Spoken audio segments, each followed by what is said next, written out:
UPSC crack करणं म्हणजे UPSC pass करणं, पोस्ट मिळवणं हे अत्यंत डिफिकल्ट आहे, खूप अवघड आहे. का तर त्याच्यामध्ये खूप कॉम्पिटिशन आहे, प्रचंड कॉम्पिटिशन आहे, जीवघेणी कॉम्पिटिशन आहे, असा एक सर्वांचा मिसकन्सेप्शन आहे. मित्रांनो, मी मिसकन्सेप्शन म्हणतो याला, आणि हा मिसकन्सेप्शन मी आज तुमच्या मनातून वाईप आउट करणार आहे. बघा कसं. आता तुम्ही म्हणाल, सर हे कसं शक्य आहे, हास्यास्पद आहे. कॉम्पिटिशन तर आहेच ना सर. किती बघा, साधारणपणे 10 लाख मुलं दरवर्षी फॉर्म भरतात. UPSCचा फॉर्म भरणारी मुलं किती आहेत? 10 लाख. त्यातले फक्त 1000 सर, फक्त 1000 मुलं पास होतात, क्रॅक करतात एक्झाम. म्हणजे हा जर रेशो आपण चेक केला तर तो रेशो सर्वसाधारणपणे 1 आउट ऑफ 1000 एवढा येतो. म्हणजे 1000 मुलातून एकच कोणीतरी मुलगा आहे, एकच कोणीतरी कॅन्डिडेट आहे जो ही एक्झाम पास करू शकणार आहे. बाकीचे 999 मुलं फेल आहेत. मग हे कसं शक्य आहे सर? कॉम्पिटिशन नाही असं तुम्ही कसं म्हणता? हा तुमच्या मनामध्ये प्रश्न आहे की नाही? चला आपण सोडूया चुटकीसरशी. खूप सोपं आहे अगदी. मी ज्यावेळी हा व्हिडिओ संपेल ना, तर त्यावेळी तुमच्या असं लक्षात येईल, तुमच्या ध्यानात येईल की सरांनी सांगितलं ते अगदी करेक्ट आहे. कॉम्पिटिशन आहे, पण तितकी नाही जेवढी आपण समजतोय. राईट? खूप सोपं वाटेल सगळ्यांना. बघा आता आपण एक एक गोष्ट समजून घेऊया. तर प्रिलिम स्टेजला 10 लाख लोक फॉर्म भरतात, पण 10 लाख पैकी फक्त 6 लाख कॅन्डिडेट्स एक्झामला अपियर होतात. आता एक्झामला अपियर एवढे कमी का होतात? 4 लाख लोक गेले कुठे? तर काहींच्या काही समस्या असतात, काही वैयक्तिक समस्या असतात, त्यामुळे कोणी परीक्षेला येऊ शकत नाही फॉर्म भरलेला असताना सुद्धा.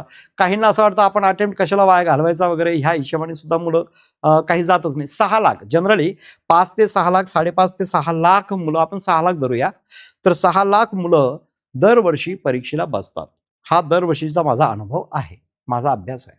आता या 6 लाख मुलांपैकी प्रिलिम स्टेजला पास होतात 15,000. किती? 15,000. बारकाईनं लक्ष द्या. म्हणजे प्रिलिम या परीक्षेला, पहिल्या परीक्षेला आपल्याकडे 15,000 मुलं पास झालीत 6 लाखांपैकी, तर तो रेशो येतो 1:40, 1 out of 40.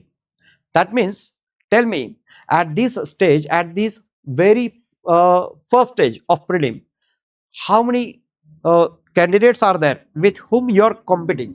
तुमची कॉम्पिटिशन फक्त 40 लोकांशी आहे.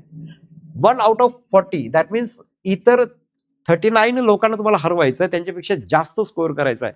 मला सांगा, 39 मुलांना हरवून पुढे येणं, एक कॅन्डिडेट 40 पैकी पुढे येणं अवघड आहे का? आता तेवढं अवघड वाटत नाही, बरोबर आहे की नाही? आता यासाठी तुम्ही असा एक प्रश्न मनामध्ये येतो की मग 39 सुद्धा सर थोडासा आकडा मोठा वाटतोय, पण त्यातले अर्ध्याच्या वर मुलं हे अभ्यास करतच नाही बाळानो. यांनी फॉर्म भरलाय, त्यांनी फॉर्म भरलाय, मग मी पण फॉर्म भरतो, असे भरणारे सुद्धा अर्धी पॉप्युलेशन जवळपास तशीच आहे.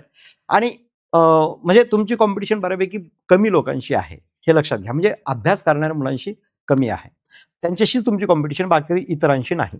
आता 1:40 हा रेशो तुम्ही क्रॉस केलेला आहे. ही पहिला पडाव तुम्ही पार केला. आता दुसरा पडाव आलाय, दॅट इज मेन्स एक्झाम. आता या मेन्सला काय घडतंय बघा. मेन्सला बसलेत किती? 15,000 मुलं बसलेत. एवढ्या मुलांनी, कॅन्डिडेट्सनी एक्झाम दिलेली आहेत. You are one of them, this 15,000. आता या 15,000 पैकी पास किती होता तो मेन्स एक्झामला? म्हणजे मेन्स एक्झाम मधून किती जणांना इंटरव्ह्यूसाठी कॉल जाणार आहे, किती जणांना बोलवलं जाईल? तर ते आहेत 3,000. You are, remember, do not forget, you are one of this 3,000 ना. 15,000 पैकी 3,000 मुलं दिल्लीला इंटरव्ह्यूला जाणार आहेत. म्हणजे हा रेशो किती आला बघा? हा रेशो आला 3,000 अपॉन 15,000 मीन्स 1:5. म्हणजे मेन्सला बसलेल्या 5 मुलांपैकी एक मुलगा दिल्लीला जाणार, हे फिक्स्ड आहे. म्हणजे इतर 4 जणांपेक्षा तुम्हाला जास्तीचा स्कोअर मिळवायचा. म्हणजे तुमची कॉम्पिटिशन या लेवलला फक्त किती जणांशी आहे? 4 जणांशी. इतर 4 जणांना हरवायचं आहे. या लेवलला किती जणांशी आहे प्रिलिमला? इतर 39 लोकांना हरवायचं, म्हणजे 40 पैकी 1. कॉम्पिटिशनचा स्तर लक्षात घ्या. त्यानंतर ज्यावेळी तुम्ही इंटरव्ह्यूला जाणार,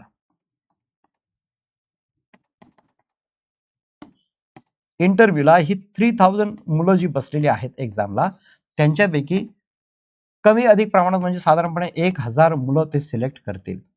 कधी 900, 950, कधी 1,000, कधी 1100, असा तो आकडा असतो. सरासरी 1,000 मुलं ते पास करतील, वेगवेगळ्या पोस्टनं धरून. तर या 1000 आणि 3000 म्हणजे रेशो तुमच्या लक्षात आला असेल 1:3. म्हणजे 3 कॅन्डिडेट्स पैकी एक कॅन्डिडेट हा फिक्स्ड पास होणार आहे, हे फिक्स्ड आहे. याचा अर्थ आणि you are one out of this 3 people.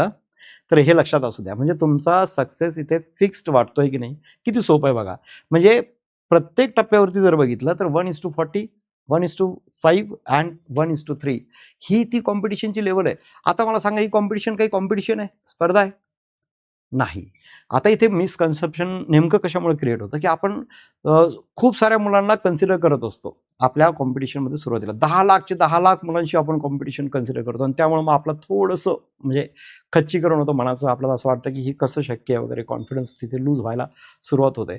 पण मित्रांनो, तसं नाही. योग्य मार्गदर्शन असेल, परफेक्ट अभ्यासाची स्ट्रॅटेजी असेल आणि सगळ्यात इम्पॉर्टंट गोष्ट तुम्हाला सांगतो, सगळ्या यशाचं एकच गमक आहे आणि ते आहे सातत्य, म्हणजे कन्सिस्टन्सी. जर तुमच्या अभ्यासामध्ये कन्सिस्टन्सी असेल तर खूप जास्त अभ्यास नाही, सातत्य पाहिजे असतं, कन्सिस्टन्सी पाहिजे असते आणि कन्सिस्टन्सीने तुम्ही कुठल्याही प्रकारची एक्झाम पास करू शकता. सर्वांना तुमच्या येणाऱ्या सगळ्या परीक्षेमध्ये भरपूर माझ्याकडनं हार्दिक शुभेच्छा. पण एक गोष्ट करायला मात्र विसरू नका, हा व्हिडिओ जर तुम्हाला खूप मनापासून आवडला असेल, लाईक करा, शेअर करा आणि आमच्या YouTube चॅनलला सबस्क्राईब करायला विसरू नका. धन्यवाद.